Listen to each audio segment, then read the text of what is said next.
Hey friends, Prepared Suburbanite here. Today's October 15th, Monday morning, about a few days after the hurricane came through, Hurricane Michael. We had a little bit of tree damage, a big old limb came down, and so I spent pretty much the whole day on Thursday chunking that thing up so that it can be split into firewood.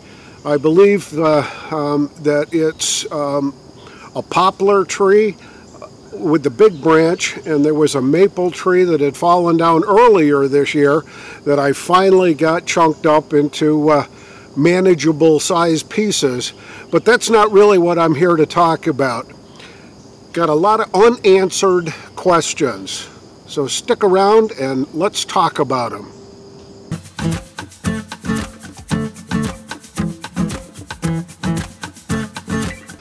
Well, we're about into Brett Kavanaugh's second week sitting on the Supreme Court, and I've got still a bunch of unanswered questions.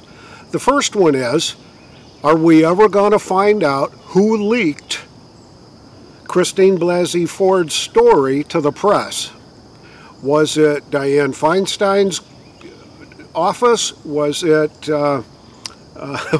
Brett Kavanaugh's folks? Who knows? Was it the Democrat Party? Was it the Republican Party? Nobody knows, and I don't believe that there's any activity going on right now that's going to say, oh yeah, we're on top of that, we're going to get to it. Has the Senate Ethics Committee launched an investigation into Dianne Feinstein's activities, from holding on to that letter to its mysterious appearance here and there? I haven't heard a word. Have you? That's one of the big unanswered questions. Somebody wasn't telling the truth. I don't know if it was Christine Blasey Ford, or I don't know if it was Brett Kavanaugh, but somebody wasn't telling the truth. And are we ever going to find out? The biggest thing that I've heard is that the Democrats are all fired up to begin impeachment proceedings as soon as they take over the House of Representatives in November, which I don't think is quite as guaranteed as they thought it was. But are we ever going to really find out what the true story was? I haven't a clue. Do you know? How about the GoFundMe pages? The last I checked, and let me just go look at my numbers again, that Christine Ford had 2 GoFundMe pages. One was called Help Christine Blasey Ford, and the last time I checked it was still active and had $616,000 sitting in it. The second one was Cover Christine Blasey Ford's security costs. That one's now inactive, but has $209,000 sitting available. That's a total of $826,000. Are we ever going to find out what happens to those funds, to that $800,000?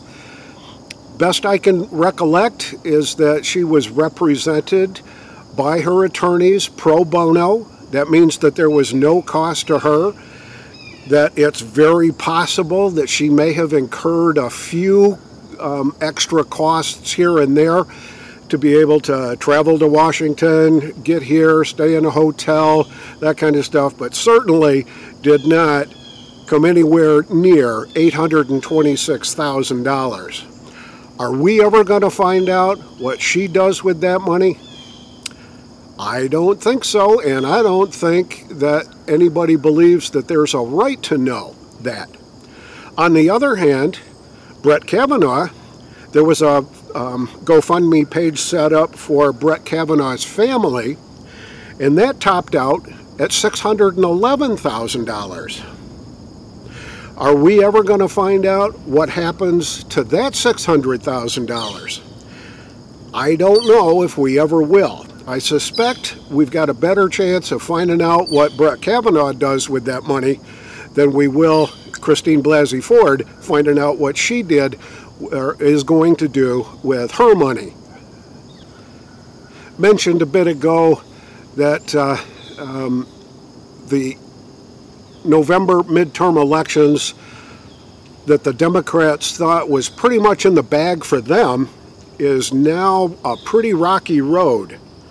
I don't believe at this juncture, unless something major happens, that they're going to win any seats in the Senate. In fact, I think they may lose a seat or two, so that the ratio is going to jump from 51-49 to maybe 52 or 53 for the Republicans in the Senate.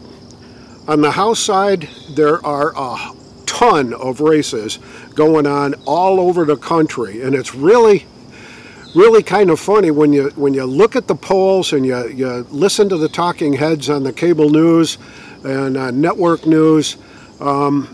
What you're not hearing from most of the cable news and network news is the rocky road that's in front of the Democrats right now. There's a lot of very strange things going on in the polls.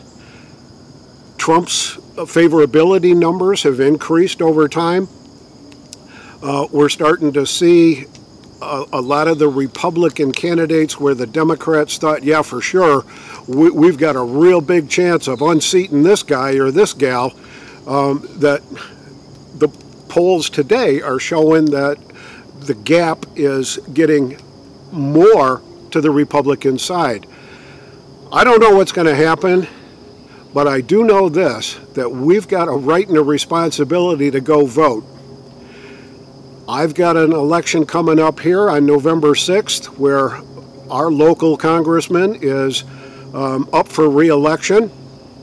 He's a Democrat. In fact, he's a very far to the left Democrat, big into climate change, big into gun control, all that kind of stuff. He's running against two candidates.